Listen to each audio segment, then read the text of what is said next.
We're on? Okay.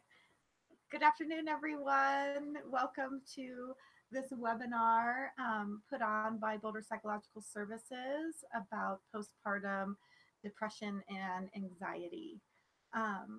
Just a little bit about Boulder Psychological Services.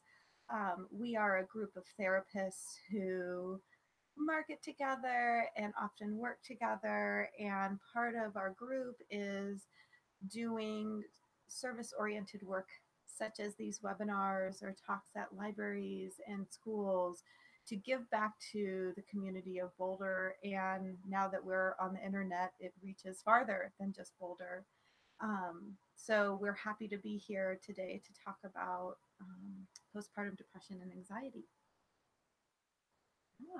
So our talk today will be looking at understanding what postpartum depression is and anxiety, how it differs from baby blues, some risk factors that may make you more prone to developing depression or anxiety after giving birth, effects for partners, what partners can do to help you, and then also some local resources here in Boulder County. But first, we'll introduce ourselves. So my name is Debbie Mayer. I'm a licensed clinical social worker, and I have been working with children and families and adults, specifically with mental health needs around infant and toddler mental health, which includes mothers' mental health needs too, for postpartum needs, for the past 15 years, and have a private practice in Longmont, Colorado. And I'm glad to be here today. Yes, and my name is Kat Austin, and I am a licensed marriage, family, and therapist, a licensed professional counselor, and a licensed addiction counselor. And I specialize in working with adults, moms, dads, also work a little bit with children and adolescents, but primarily my main focus these days is working with couples. And so have really worked actually with a lot of couples that have experienced postpartum depression and anxiety, and helped them navigate through the difficulty of that. Mm-hmm. Great. Yeah. So for the webinar, if you're joining us live, you're welcome to sign in to the chat feature, and that'll let us know if we have any questions, correct? Right, exactly. Yeah. So you're welcome to sign in there. And then we can address the questions as you have them. Okay. We're going to be using the slideshow for most of the presentation. Then we'll come back and talk some more at the end of just, again, fielding any questions or just some more dialogue for you guys. So for the postpartum depression, first we're going to kind of look about and think about just what is it that we're talking about? So the first thing we really want to mention is that it's very common for folks to have baby blues. So baby blues is common for up to at least 50 to 75% of new mothers. And that can happen after the delivery, and it can even start up to a few days after the delivery too. And the symptoms may be very similar, but it's kind of just that I'm feeling very overwhelmed. I'm not wanting to get out of bed. I'm not sure what to do next. I need some extra help. I'm feeling like I need 10 of me right now. There's not enough of me to be able to do what I need to do. How do I take care of this baby, whether I've had a baby before or not? This is a whole new baby. And so just that extreme overwhelm, and combined with anxiety of, am I going to be able to do this? As well as combined with depression of just that life has changed and life feels different. Your individual life feels different. Your couple's life feels different. And so that's very common for many women. The thing that we're going to go into more detail about is we want to really differentiate, though, when things get more, symptoms get more intense, and that it may require professional intervention. And that would be what's considered the postpartum depression or postpartum anxiety. There's also even a couple more that we'll talk about during this slideshow, just so you have your awareness about them too. With postpartum post-traumatic stress disorder, and then even psychosis can be something that some women have experienced. So 15 to 20% of women experience these more significant symptoms. And that's really what we want to make sure that folks have a chance to know about. Because if you are experiencing something and someone says, oh, just get over it, it's just baby blues, you're fine. We want to help normalize for you that it may be something more than just baby blues, and that it's okay to get help. And the earlier intervention that you get, the greatest, the soonest you can start to feel better too. Yeah. So for the baby blues, I talked about this a little bit already. It's kind of these ideas of frequent, prolonged bouts of crying for no apparent reason, sadness, anxiety. Um, and it's something that really, usually with baby blues, if you have some extra support, some reassurance that you're going to be able to do better, if you get some downtime, that you notice that the symptoms start to subside and that you're doing better at that point in time. Yeah, I look at baby blues as a lot around duration, right? That it's not this prolonged duration and not as intense. Like I look at frequency, duration, and intensity, right? And what you said, Debbie, before is like the intensity of overwhelm that can a mom, whether it be a new mom or a mom of many kids, of oh wow, I'm overwhelmed. What does this mean in my world and in my life? Kind of has been my experience of baby blues. Yeah. Yeah. And I really like the idea of kind of looking at the frequency and the intensity too, because it is one of those things that say, some folks have meal trains and somebody brings over some food for you. And then it's like, oh, thank you. That helps so much. Right. That makes it a little bit different than somebody who's really experiencing a deep depression and they get the food, but they still feel so bogged down that even getting some support like that doesn't bring very much relief too, or may bring brief relief, but then right back into feeling very overwhelmed again.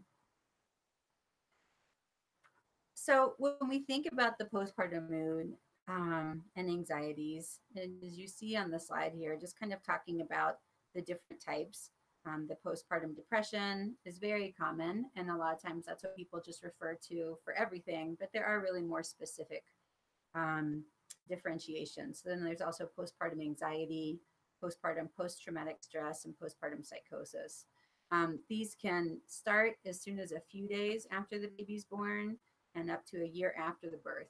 There are some information too. Some of the information we've collected and are sharing with you is like from the Postpartum International site, and they also talk about how these symptoms are present during pregnancy for some individuals also. So just being aware of that, depending on where you are in life at this time that you're watching this, that you could even have some symptoms during pregnancy and need some support at this time too. And so we're really kind of looking at the difference too of the neurobiology of postpartum depression versus major depression. Some individuals have depression throughout their lifetime or have had episodes of depression, and the postpartum depression is more specifically connected to the timing after giving birth, up to a year after the baby is born. So you could potentially not have symptoms of postpartum depression, and then 9 months after the baby's born that you start developing symptoms, and that could still be connected with postpartum depression. Right. Yeah. Anything else you want to add? Nope, that was beautiful. Okay. This one, yeah. That's you. Okay, so the next slide is there a cause, right? There are common factors that contribute to mood shifts for postpartum depression and anxiety.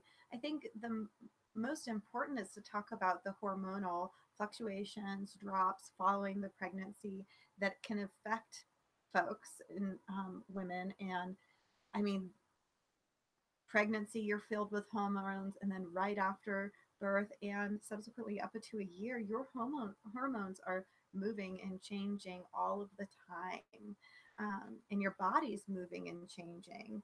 And so that is such a big impact on someone's mood. There's also combined psychological, social, and biological stressors, right? And pieces that make like these stressors. And in the next slide, it says your risk factors. There are some risk factors that just make us more susceptible to developing postpartum depression or anxiety. And so we'll go through some of those risk factors. But I think the most important piece to note is that you did not do anything to cause depression or anxiety postpartum. This is a biological piece, a social piece, and it is not your fault. And it also can vary too with different pregnancies. Right. So you may have one pregnancy that you don't develop any symptoms, and then there could be a subsequent pregnancy where you do. Mm-hmm. And as we talk about the risk factors, just because life is different, it's different having two kids versus one kid, Right. and that there could be other factors that are going on. The other piece we really want to make sure folks know too is just really want to emphasize too the part that it's very common and it's Absolutely. treatable and it's temporary. Mm-hmm. That this is something that with the support that you can get, whether it's professional, whether informal, because all of those are supportive, that this is something that there's help for, and it's not going to be lasting for forever. Mm-hmm. Right. So some of the risk factors, having a history of depression or anxiety or postpartum depression will put you at risk. Having premenstrual dysphoric disorder. I always have a very hard time saying that. You're not the only one. It's a mouthful. Which really says that you are very sensitive to hormonal shifts, right? And so that would make you predisposition or risk. Age at the time of pregnancy, the younger you are, the higher risk you are. Inadequate support and caring for the baby. Say, husband is deployed or a partner is not there or there's no family help around and you are the sole person caring for the baby. Limited social support. Marital and partner distress can be a really big piece, because the happier we are in our relationships, the more resourced we are to navigate the throes of parenthood. Ambivalence about a pregnancy. Obviously, if we're not sure if we're wanting to have a baby and here's this little baby in our life and that ambivalence is still there, new babies are demanding. And so can really create this feeling of depression, anxiety, doom. A history of depression during pregnancy, financial stressors can be very big. Any major life event, loss of house, job loss, can contribute to that. Complications in your pregnancy, birth, or breastfeeding. There can be nothing harder than a colicky baby and you're not getting any sleep, or having a baby that's having struggle breastfeeding, and every 1 or 2 hours you're trying to get that baby to latch and they're screaming, and then it just cycles again and again and again. It can be a huge impact. And having a trauma during your pregnancy or birth can have lasting impact. Mothers of multiple, obviously, more babies, more stressors. Infants are in the NICU. That can be very, very stressful for parents. Mothers who have gone through infertility treatments, all of a sudden your whole focus has been, I want this baby. I'm spending money and time and energy and effort to getting pregnant, and then the baby comes and it's just a huge shift. Thyroid imbalances can be very big. And what's interesting about thyroid imbalances is that you cannot have a thyroid issue before pregnancy. And oftentimes the hormones of pregnancy can move you into having a thyroid issue. And so making sure that you're checking that out with your doctors. And any form of diabetes, type 1, type 2, or gestational, and having diabetes during your pregnancy. And that. Yeah, well, I was just thinking, you're talking through this and it's like, okay, what if I'm checking off all these different things as you're saying that? Does that mean this is absolutely going to happen? And it just means that there's a greater awareness, so like you fit within these different risk factors. Just having that knowledge of, okay, I want to be tracking, how am I doing? And if I notice I'm feeling off, I want to be touching base with my doctor, with my midwife, and so that I can be having these conversations if I notice shifts in myself, so I can have better understanding. And some people may have the different risk factors, but may not develop any type of symptoms of postpartum depression or anxiety as well. Right. And so just kind of understanding that those risk factors are there because it's helpful, and a lot of folks want to be prepared of, okay, what can I do to support myself? We take baby birthing classes, and so we get prepared for the birth, but then all of a sudden now the baby's there and things can feel very different too. And so just having that knowledge and education is a great preventative approach to be supportive for yourself. Yeah, when I was reading our slide, I went, oh man, there's so many risk factors, and I have 3 kids, and I know I'm like, oh, this and this and this, and then I kind of felt overwhelmed as I was reading our slide around, oh, there's so many risk factors, and I love that. Okay, what are the risk factors, and knowing that so that you can have early intervention and check in with yourself around, okay, what is going on, and make sure that you're resourced because you are at risk. Sure. So let's move to talking about some of the specific symptoms of postpartum depression.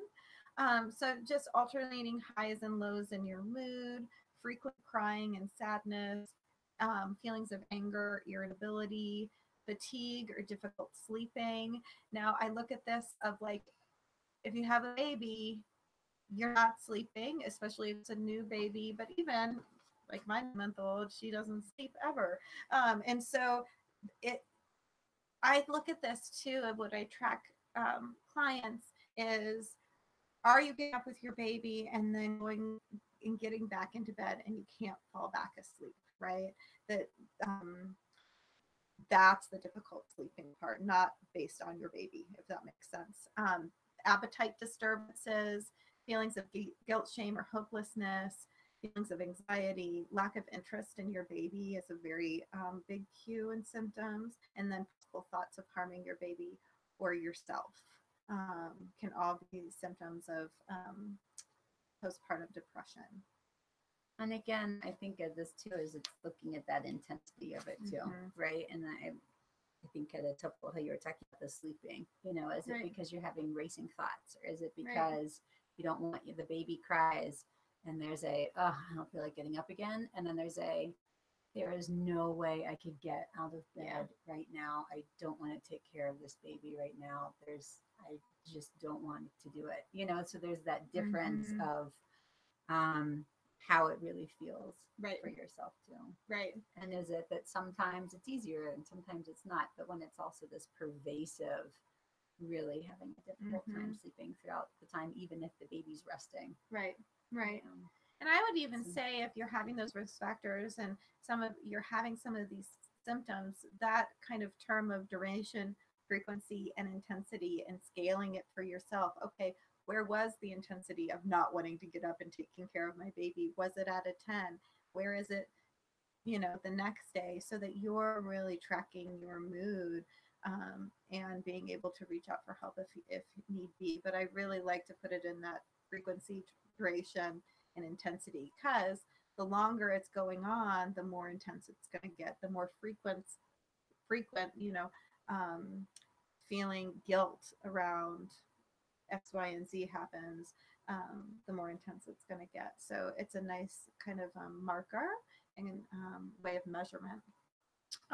So postpartum anxiety symptoms is constant worry, feeling that something is bad or something bad is going to happen, racing thoughts, disturbances in sleep and anxiety, the inability to sit still, kind of this like feeling of I have to move, I have to do something not right inside, and then can be even developing physical dizziness, like physical symptoms like dizziness, hot flashes, and nausea. And sometimes this is hard to put suss out, because if you're 2 weeks postpartum, you're still having some hot flashes and kind of a hormone detox. And so just noting those pieces too.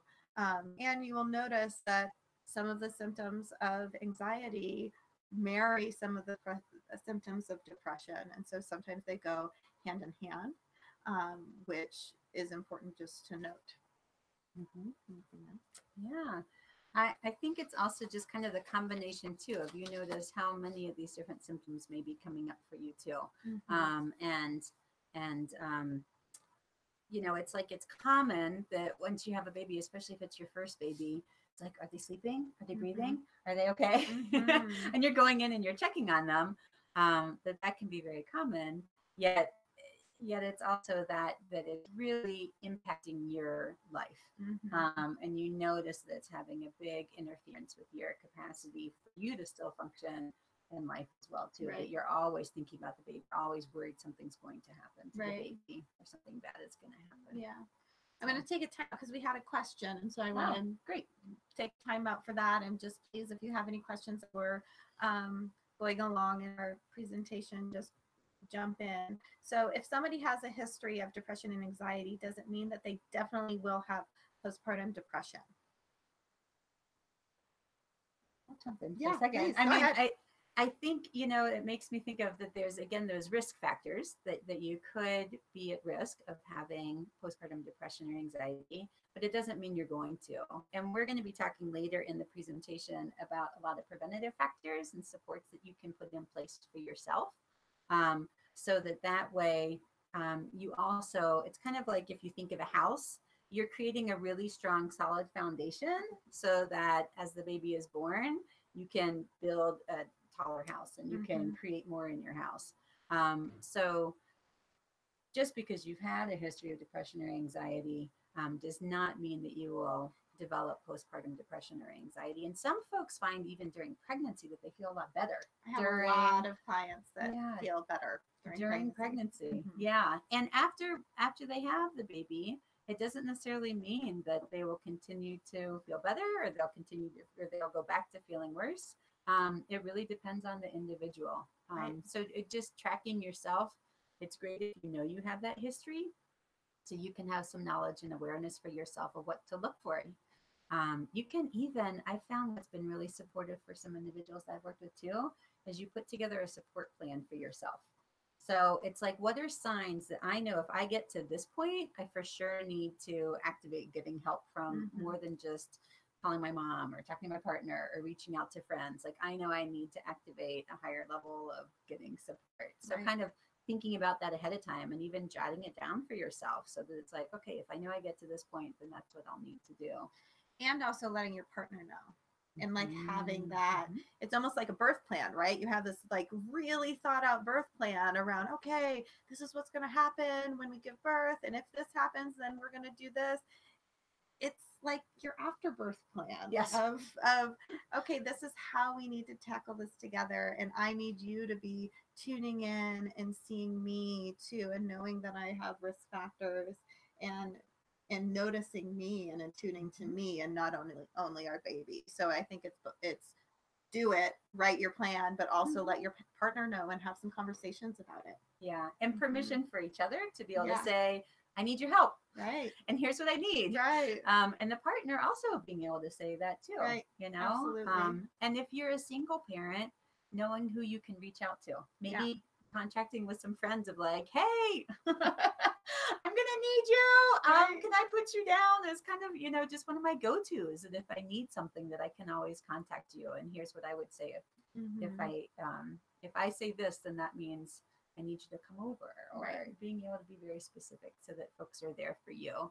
And I love that idea. It is. It's kind of like the birth plan. It's the afterbirth plan.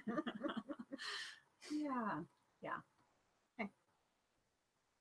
All right. So there's also, and these are less common than postpartum depression and anxiety, but also very real. And this is stuff that I feel like I've seen quite a bit with some families that I've worked with, especially who have had very complicated births. Postpartum post-traumatic stress. So post-traumatic stress disorder is where you have, we talk about that the next slide, so I'll get to that in a minute. Let me give some examples first of kind of things that could bring up why you may have this or experience this. So it's like this, it's an illness that's caused by real or perceived trauma during delivery or postpartum. So some of the traumas that could be included, and trauma, the way I think about trauma too, is it's really defined by the individual yourself. So Kat could go through one experience and it's not traumatic, And I could go through the same experience and it's extremely traumatic for myself just because of whatever's gone on in life that's brought us up to this point. So really having an open mind that if you're experiencing something, it doesn't mean you're quote good, quote bad, right? It's not black and white. It's just whatever you're experiencing, being able to honor that for yourself. So this perceived experience too. So some of the traumas that can happen is having a prolapsed cord, an unplanned C-section, and multiple pieces that come together with the unplanned C-section, being separated from the baby, being separated potentially from a partner who's with the baby. So there's just all these other pieces that can happen, especially if you had a birth plan and you wanted it to go A, B, and C, and that doesn't happen. That in and of itself can be very debilitating for a lot of individuals afterwards. Use of vacuum extractor or forceps to deliver the baby, your baby going to the NICU, feeling of powerlessness, poor communication and or lack of support and reassurance during the delivery.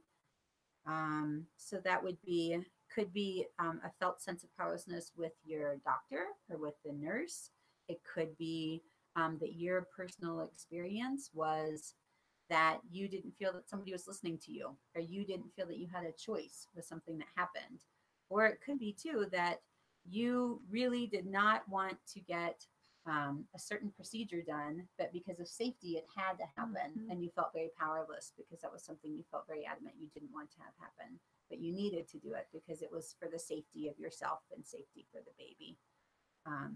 So women who have experienced a previous trauma, such as rape or sexual abuse, are also at a higher risk for experiencing postpartum PTSD.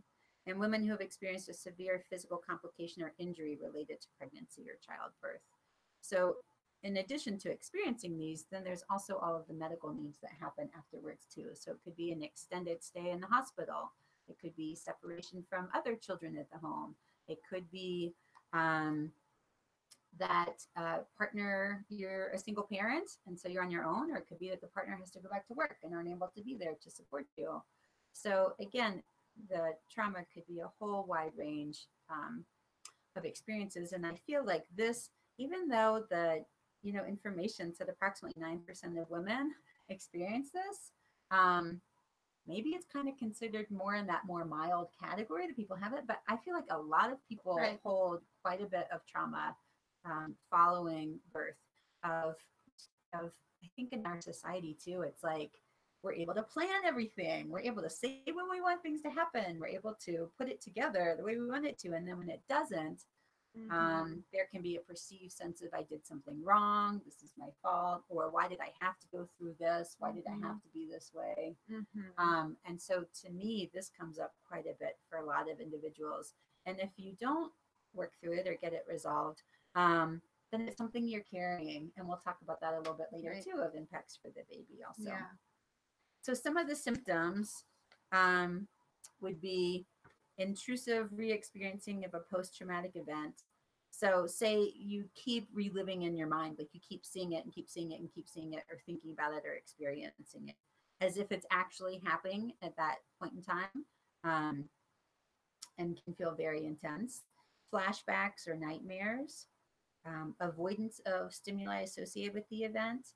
So that could be thoughts, feelings, people, places, details. So maybe you need to go back to the hospital for a follow-up appointment for your baby, and actually going to the hospital, you find it extremely difficult to go into the door of the hospital and you just don't want to go. Persistent increased arousal. So that would be like irritability, having a difficult time sleeping, and that's usually connected with the flashbacks and those intense somatic, like in the body feelings too. Really being hypervigilant, so looking around as if you are, it's almost like you feel that you need to protect yourself because something else is going to happen that could be traumatic. An exaggerated startle response, anxiety and panic attacks, feeling a sense of unreality and detachment. So feeling this disconnect from what's going on in the present time around you. So can very much be a part of this as well. I look at arousal states, right?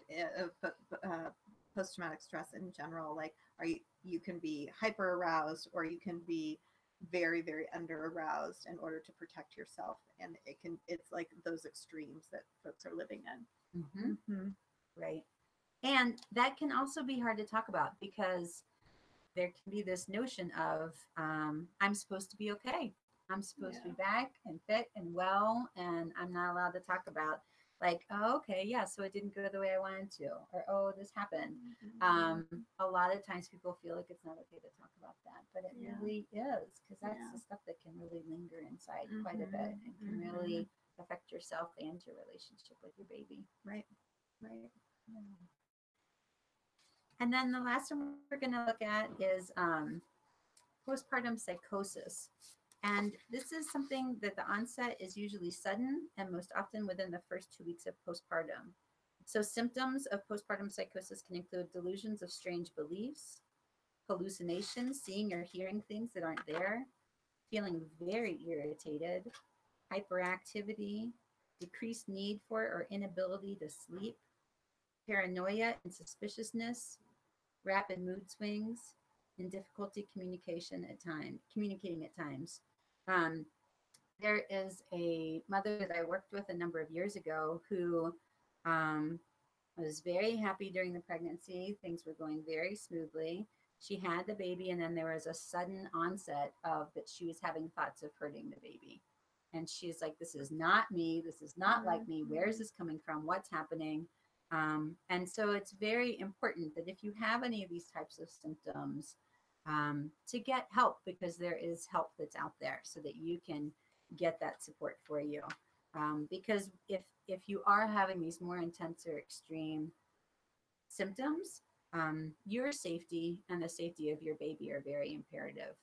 We don't want, a lot of times we don't want to talk about these more extreme things, but they're very real. Right. And it doesn't mean that there's something wrong with you. It means that what's going on within your brain and within your body needs some help regulating itself. And it's more than what you're able to regulate on your own. And so usually with some intensive help and support, you're able to get that help. And so then it will not last as long. And also you are safe and your baby's safe at that point. Right. Yeah. Great. Next one. Okay. So we'll talk. Oh, yes. Is it you? I'm still talking a little bit. She's still talking. Okay. Just kidding. I'll talk faster. I feel like I'm talking a lot. Okay. Treatment options. So some different types of treatment options. So we really want to emphasize the importance of taking care of yourself. So self-care, doing the best you can to have healthy eating. I feel like with that, it's even like power snacks that you can get. If you eat nuts, having a handful of nuts, especially if you're breastfeeding, because you want to make sure you're getting enough calories in to take care of yourself and your baby. I have a lot of clients. I'm sorry for interrupting, but I have a lot of clients like that have, their nursing station, and their nursing station always has some snacks, lots of water, because you need water while you're breastfeeding, like all of those things that you don't even have to get up to go get. They're just right there for you, that make it easy. So that just is such helpful planning. Getting more sleep and rest. They are, the old saying, when the baby rests, you rest. And doing your best to try to do that, even if you aren't sleeping, just taking a little bit of downtime for yourself too. Connecting with other people, and getting some exercise. Maybe it's walking around the block, put the baby in the stroller or put the baby in the carrier and just go a little walk just around the block and then come back again. Those are really important self-care. The massage, and some people have more access to than others, but when you're able to do that, or have a friend come over, call a friend, talk to somebody, text with them, like just to have some connection. So it's not just you on your own. Right after you have a baby, it's a sense of, who am I? Yeah. Now I'm always taking care of this baby. What about me? Yeah. So doing something that you like to do and connect for yourself. I look at in those first, couple months, when the baby is kind of in the fourth trimester too, and you're holding a baby all the time, like making sure, this sounds so silly, but like making sure you take a shower, like make sure that you leave the house and feel the sun one time on your face a day, like those little things, because especially I think in the first, the fourth trimester between birth and around 3 months, it can feel like your world becomes so small that you Mhm. forget to shower or go to the bathroom without like holding a child. And so just trying to find ways even to do that can like help free you up a little bit to be more available. Mm-hmm. Absolutely. And then if you are having more intense symptoms, um, getting some professional help. And that could look like a lot of different areas. So that could be mental health support, whether it's individual, couples counseling, getting support through support groups, and or it could be alternative treatments, getting an acupuncture appointment, having a massage, going to an exercise class. There's a lot of different supports in different communities, and where you're coming together, that those alternative treatments are extremely supportive as well. If you are having symptoms, though, as you're talking with your doctor or talking with your mental health professional, it may be that medication might be a possibility of something that may be needed or may be helpful.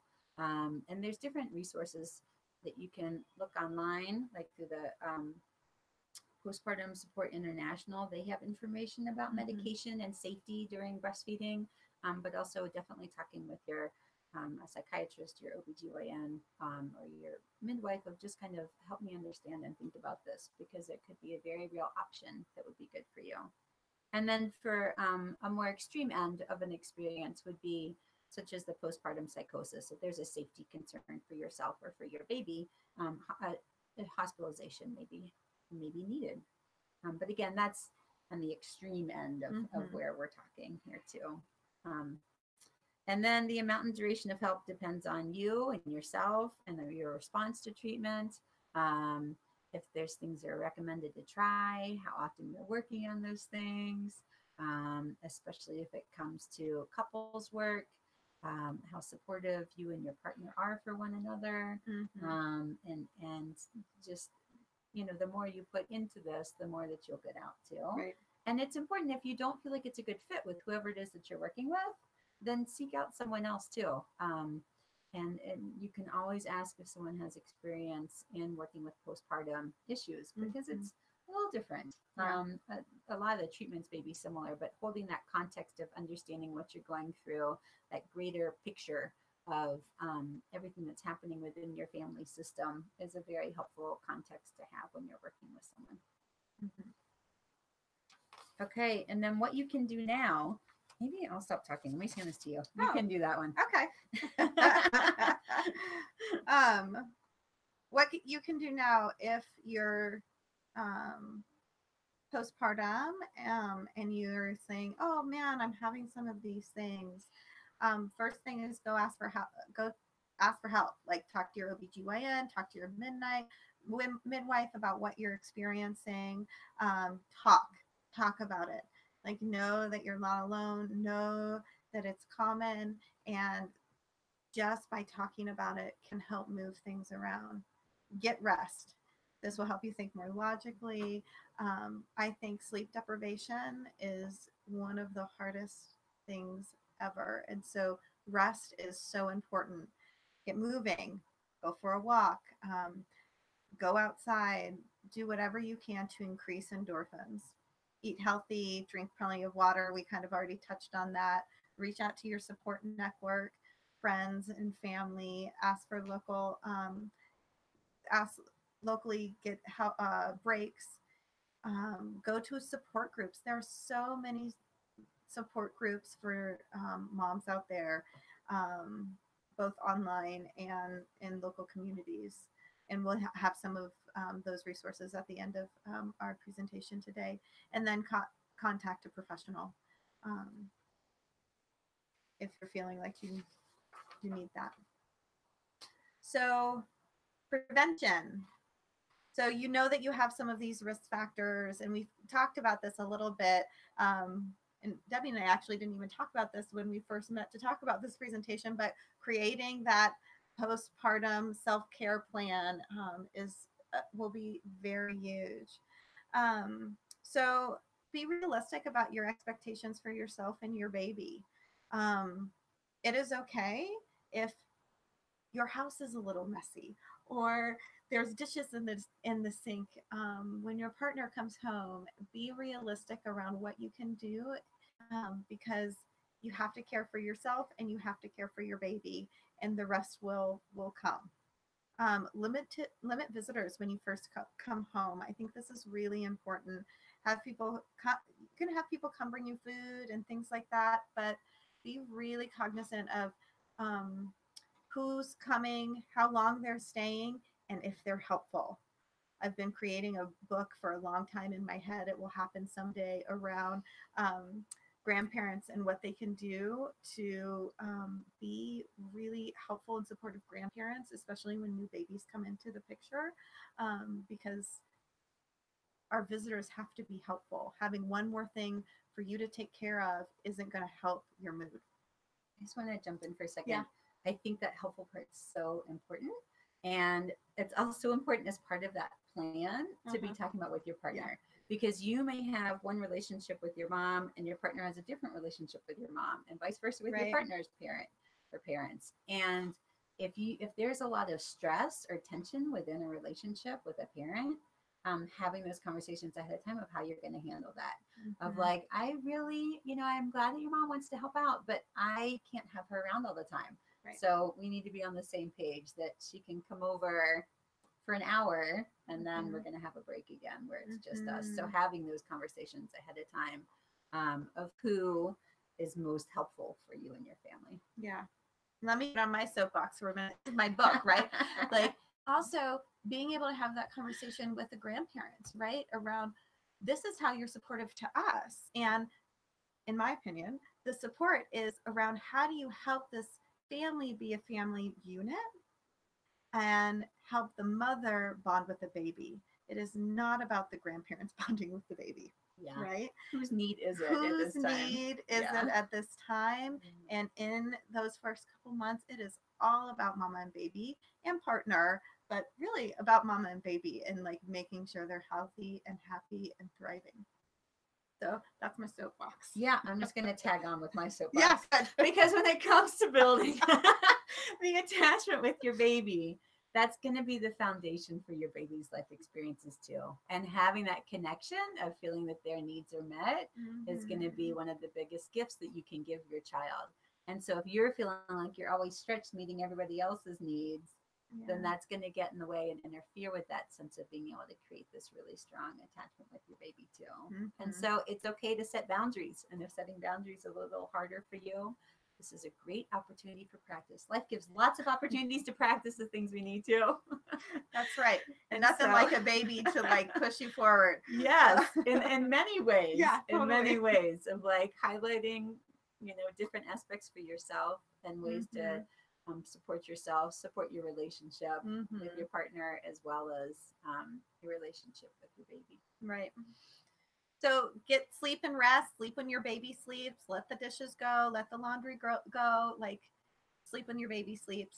Exercise. Get out of the house. Take a break. Screen your phone calls, right? Like, if you're not feeling up to talking to somebody, that's okay. And if you're screening all your calls, that might be a cue of there's something more going on. Follow a sensible diet. I love this one. Avoid alcohol and caffeine. Alcohol and caffeine very significantly affects your mood, especially with my clients who are experiencing anxiety. That's the first thing I ask: how much caffeine are you drinking? When are you drinking it? And it can be really impactful to cut out caffeine. Keep in touch with your friends and families. Do not isolate yourself. Foster a relationship with your partner. Make time for each other. That is such a big one, because you are, a new mom is focused on creating that bond and really nurturing the relationship with the baby.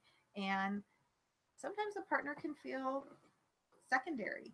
And so making sure that there is space for that partner relationship. With that said, also if you have multiple children, just being aware that the other kids are going to need you too and want you to, and you're not going to be able to be there in the same way you can. And preventative wise, you can do some talking with your kids of how things are going to be different. Let's, you know, you could even have a baby doll that you're carrying around with you Yeah. in the house and just kind of modeling. I'm going to need to be taking care of the baby. Their baby's going to need to eat, you Mm-hmm. know, this often. And you may come up to me and you're used to me being able to help you, but I'm not going to be able to help you in the same way. Mm-hmm. And especially if you have a cesarean, that Yes. help is even a lot more limited. Yes.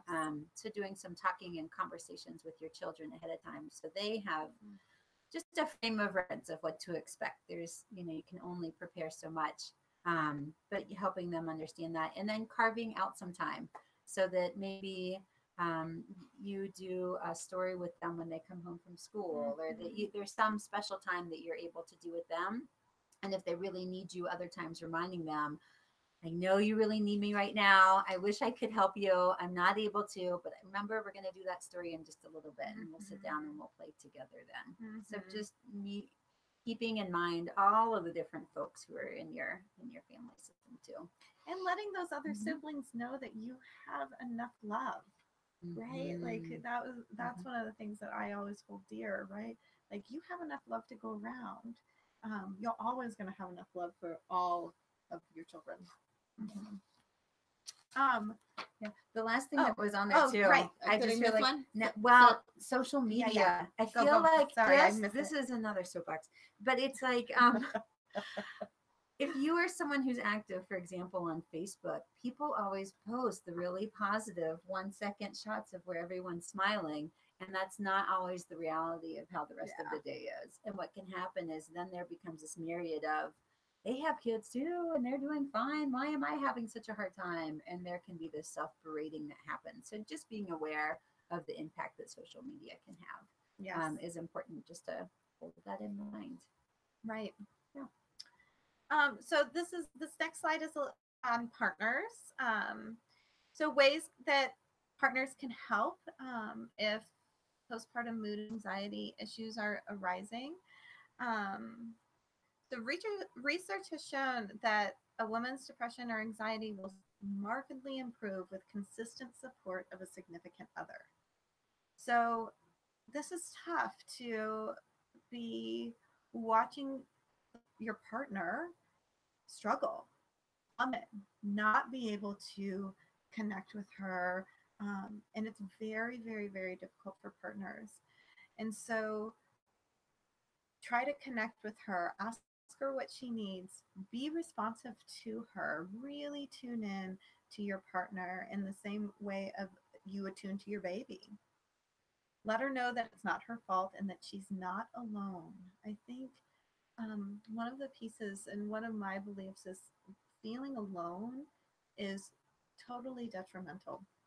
And so knowing that she has an attachment figure in you, her partner, that she can reach out to, and that she's in this hole and that you will crawl down in that hole with her. You may not have anything to say that's going to help her, but that you feel it with her can be healing in its own self. Validate her feelings. This is a thing that I see couples do in postpartum depression and just in general. Try not to solve her problems or help her mood. So, one of the kind of patterns that I see couples get into is one partner, the non depressed partner, is like seeing their partner be depressed and suffer. And it is totally uncomfortable for them because they love this person. You love this person. It's hard to watch your person feel sad and depressed and anxious. And so it goes into, well, Debbie, have you gone out for a walk today? What have you eaten today? Did you call your mom? Did you call the therapist? What did you talk to the therapist about? Why don't you try this?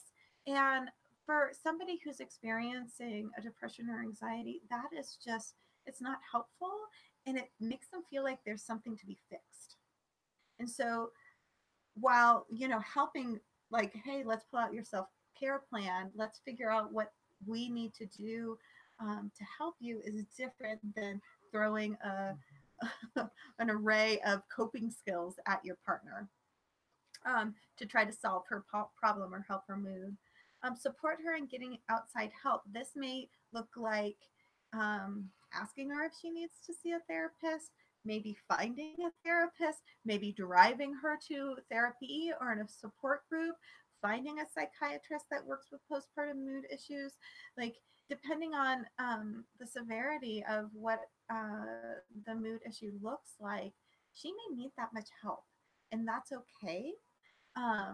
But just really, really asking her, how can I help you? And can I call this person for you? Or can I drive you there? Whatever it looks like. Tell her that you know it's hard, that she feels terrible, and she's doing the best that she can, because that is the truth. Mhm. Note here, this is really important, and we're running out of time. Holy moly. See, we I talked a lot. So partners can get postpartum depression and anxiety too. 10 to 14% of partners experience postpartum depression and anxiety. So we're talking a lot about moms here, but know that partners can experience this too. So watch out for yourself, because it's not just a change for the mom, and mom's going through hormonal shifts and things like that, but for partners, it is a huge change in life for your relationship dynamic, for you as a human being. If you're a mom or a dad that's a partner, what have you, it's a huge change. So just monitor yourself as well. As you know. Absolutely. Okay. Woo. Okay. All right. So some benefits to getting help, as we talked about, the earlier you can get help, the better. That's going to help you in the long run. But some of the benefits also have to do with the relationship with your baby. And there's a lot of different research that's out there about talking about the emotional availability of a mom and when she's available for her baby. Same thing as when Kat was talking about that the partners could have this too. So if your partner is not emotionally available for the baby, the impact that can have. And babies can't regulate on their own. So they require that parent to help them be able to calm down, help them know that life is safe, help them know that they're going to be okay, help get their very basic needs met of getting food and sleep and having routines. And when someone is experiencing postpartum depression or anxiety, you're working just as hard as you can just to take care of yourself. And it's like the analogy of being on the airplane. If you got to put on your oxygen mask, so you can then put on your child's oxygen mask. And that importance of making sure that you're taking care of yourself, it is so valuable. So you getting contact and getting connected with who it is that is going to help you, again, whether it's the professional support, using the informal supports, using your partner, so that you can be as available for your baby as you can. That will strengthen your bond with the baby. So we talk about mothers with postpartum depression or anxiety are more likely to have struggles forming a bond with their baby. They could be more intrusive, irritated, or not as responsive to the baby's needs.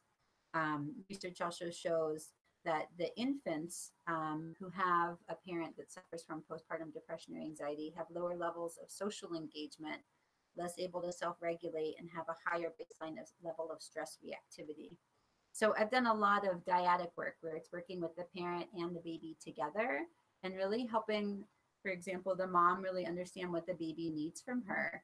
And even if she's not feeling at her most, what are the things that she's able to do to be there, at least to the bare minimum of what the baby needs?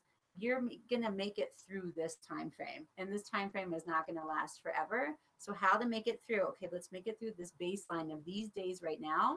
So then that way you've got this foundation for your baby as you move forward too. It's important just to kind of know, we have on here with these risks, it's important for the bonding of the parent and child to seek help quickly.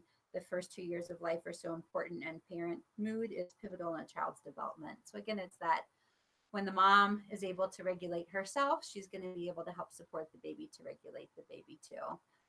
And then that helps with all of the different trickle down in life of just how the baby then understands how it is to interact with other people and how to get its needs met. So some resources that we have, local support, and this is here in Boulder County. So through Boulder Psychological Services, that there's myself and Kat. You're not on the slide. Myself and Kat. We need to add you. We'll try to You And can find me this is at BP or Boulder Psychological. Boulder Psychological Services. Yeah. So the individual dyadic work, the couples work, we also have a number of other therapists that are on our website. So when you look at Boulder Psychological Services, type that allintogether.com. There's a number of resources that are there from our different individuals who work with us. Postpartum Wellness Center in Boulder has individual and couples work. The Birthing Center and Joy Collective in Boulder is also another one with individual couples and groups. In Longmont, there's the Family Village that they have support groups, and they also have some different resources like people who come in and do massage or acupuncture.